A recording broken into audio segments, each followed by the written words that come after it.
não viveria dessa forma. Tá, e se ela estiver feliz? Eu vou fazer as minhas críticas. Eu vou tecer as minhas reflexões acerca desse modo de vida.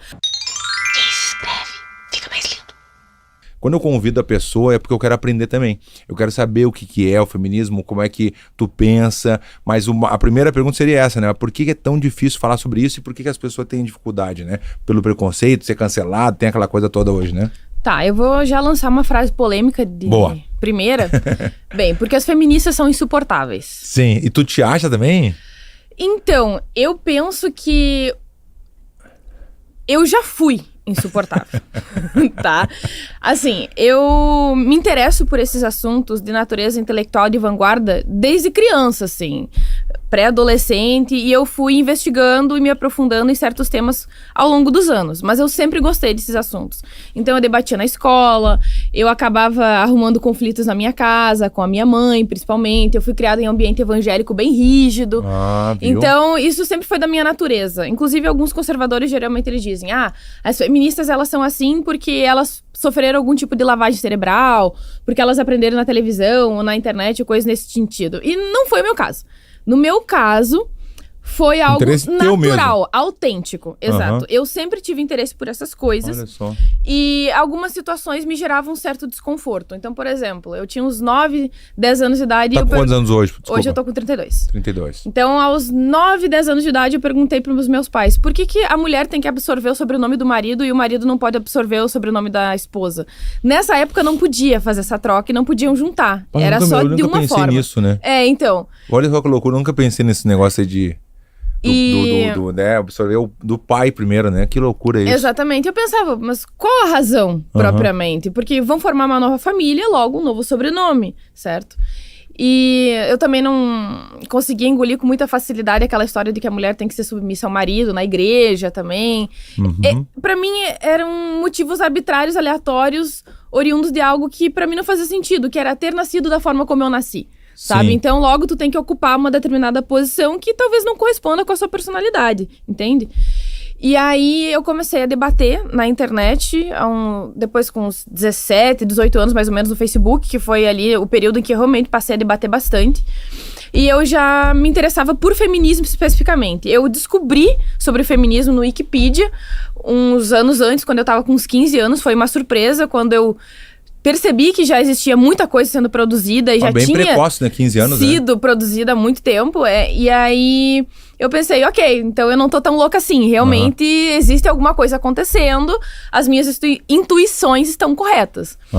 Aí, nesse período que eu comecei realmente a debater com outras pessoas, eu percebi que eu era muito verde intelectualmente.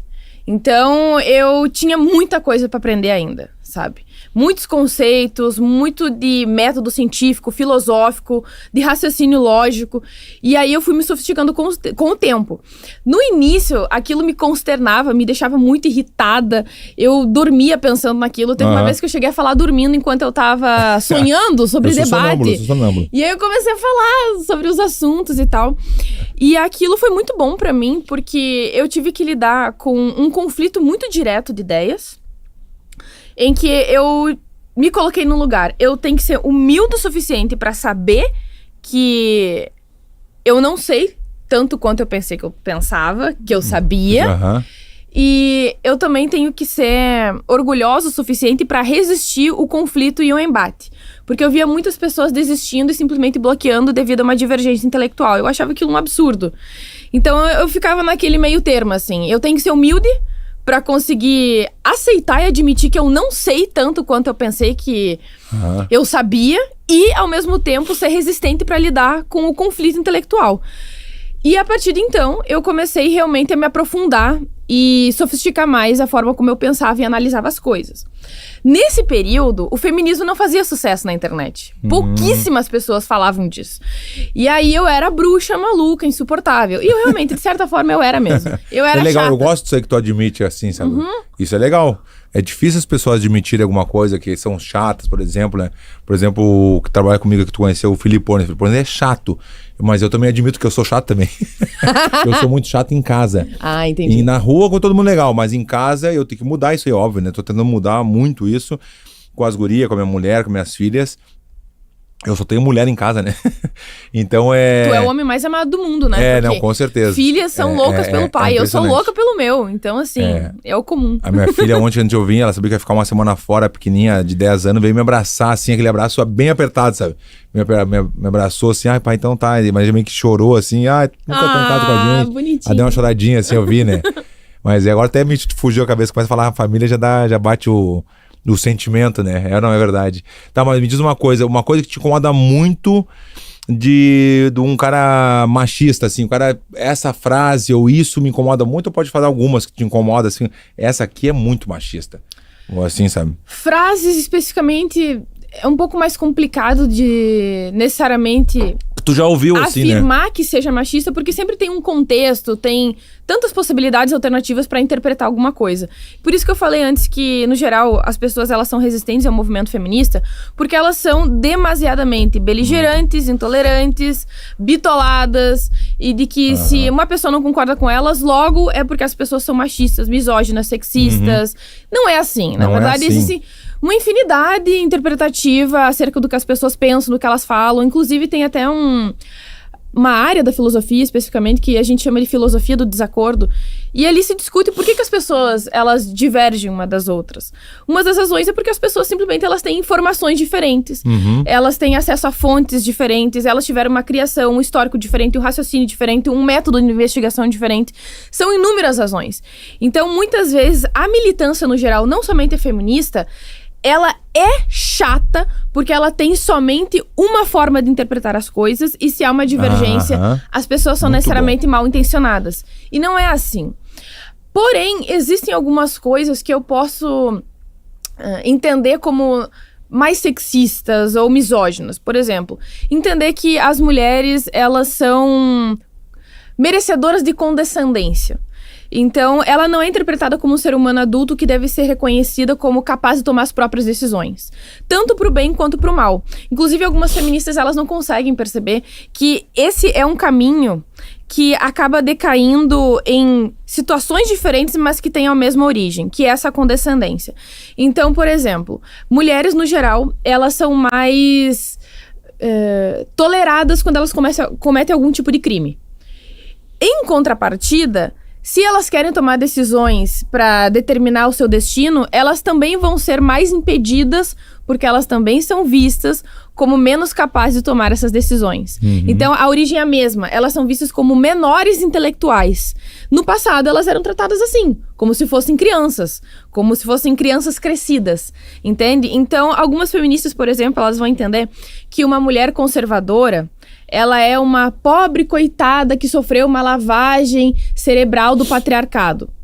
Gente, se a gente estiver falando, por exemplo, de uma mulher do interior do Afeganistão, que é analfabeta, que ela foi criada definitivamente somente de uma forma, em que não há possibilidade de escolha, porque a escolha ela só existe quando há mais de uma alternativa, e nesse caso não há, ok, eu concordaria.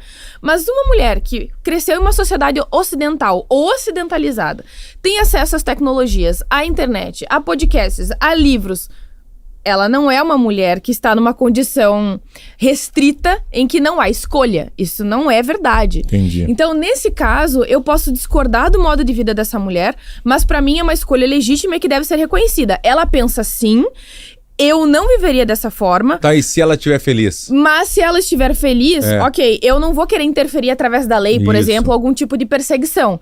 Agora, eu vou fazer as minhas críticas. Eu vou tecer as minhas reflexões acerca desse modo de vida. Mas ela não é uma pobre moça controlada pelo sistema patriarcal. Não é assim. Ela deve ser reconhecida como uma mulher adulta e capaz de tomar as próprias decisões. Então, se ela tá feliz, ela vive assim, pra te dar um exemplo assim, né? A coisa mais básica, vamos dizer assim, né? Que a mulher, o homem sai pra trabalhar e a mulher fica em casa cuidando dos filhos, aquela coisa de... né, que dizem muito que tem aquela frase, a mulher que tem que ficar lavando a louça ou não sei o que, coisas bem machistas mesmo, né? Mas se a mulher tá feliz com o trabalho, ela sabe que ela tem que ter, o homem tem que ter o suporte. E podia ser o contrário também, de repente a mulher sai pra trabalhar e o homem fica em casa, né? Pode ter os dois lados, né? Mas se a mulher tá feliz, eu tô feliz de estar aqui, eu gosto de cuidar das minhas filhas, eu gosto de ficar com minhas filhas e ficar em casa, e eu sei que meu marido tá trabalhando pra gente ter uma boa vida. Tá na boa isso aí? Tá. Então, geralmente eu vejo as feministas atualmente sendo muito abertas e receptivas a esse formato de família. Eu não sou tão receptiva assim. Inclusive, até o meu posicionamento, ele é mais tradicionalmente feminista do que eu tenho visto atualmente. De 1 a 10, quanto é feminista? De 1 a 10 é um pouco complicado, porque assim, é que o meu feminismo, na minha visão, ele é mais sofisticado. Então ele não é necessariamente intenso, entende? Entendi. Eu Boa. vou desenvolvendo a partir de caso por caso, entendeu? Então se a pessoa te convence, assim, te dá um argumento legal, tu não é aquela que mudo de fica... ideia. Tu muda de ideia, isso que é Mudo. legal. Eu já vi que tu é assim, não? Tu é acessível mesmo, porque às vezes tu bota na... Não, mas é assim, tá... A pessoa tá feliz, não sei o que, tá, tudo bem. Se ela tá feliz, que bom. Então deixa ela lá, então. Adquira o curso de Lógica Argumentativa e aprenda como evitar frases ambíguas e vagas, como lidar com o verdadeiro e falso, como conectar bem as ideias, como organizar as ideias de modo claro, como estruturar bons argumentos, como analisar argumentos, como bons filósofos argumentam, como criar argumentos do zero. Usando o cupom Espectro Cinza, tu ganha 50% de desconto. Aproveita enquanto é tempo.